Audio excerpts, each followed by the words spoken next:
Chad from Balsa USA here. I'm going to talk a little bit about our pipettes and installing shear webs. It's one of the most tedious things, but it's super important to make sure that you do them right. So let's get started. First, I'll show the advantages of the pipette. You'll notice I have the thin glue, and instead of cutting the top, I leave the top on.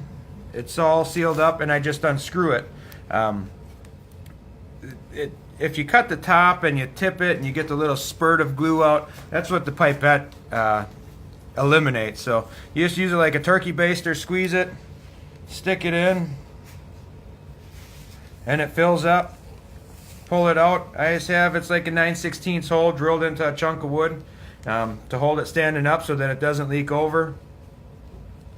And then I just put the cap back on. That way your glue stays good and fresh. You don't have to worry about spilling it ever if it tips over. The pipette is on a nice base, so I can bump it, move it around, and it won't tip over. It works really nice. So now let's get, I got my shear web here.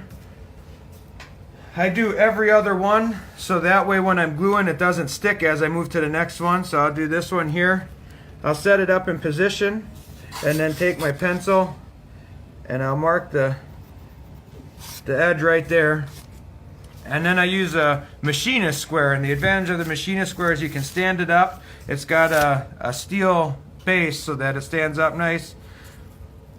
You can line it up, and then once you get it lined up, you can take your X-Acto knife and just with light pressure go on it. It'll take a few cuts, but it cuts it perfectly square so that it fits in between your ribs nicely. So I'll slide it down in there.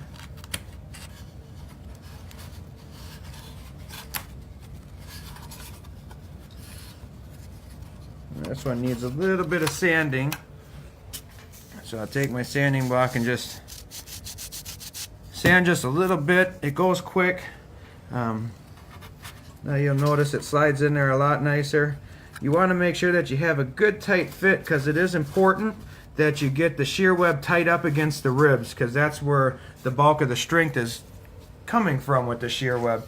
And then I use the thin CA, and I'll go along the top on the spar there, put some on, run some down the side, and you'll see it run down the side of the spar, or of the shear web here.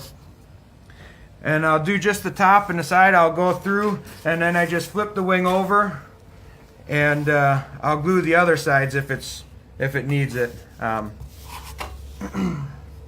But by doing it like this, then I'll skip this one, go to that one. That way, if there's any wet glue here, it doesn't stick prematurely or stick to your fingers. So I guess that's doing shear webs. That seems to be the easiest way I figured out to do it. If you have any questions or want any other tips on how we do other stuff, feel free to let us know, and we'll get some videos made and post them. Till next time.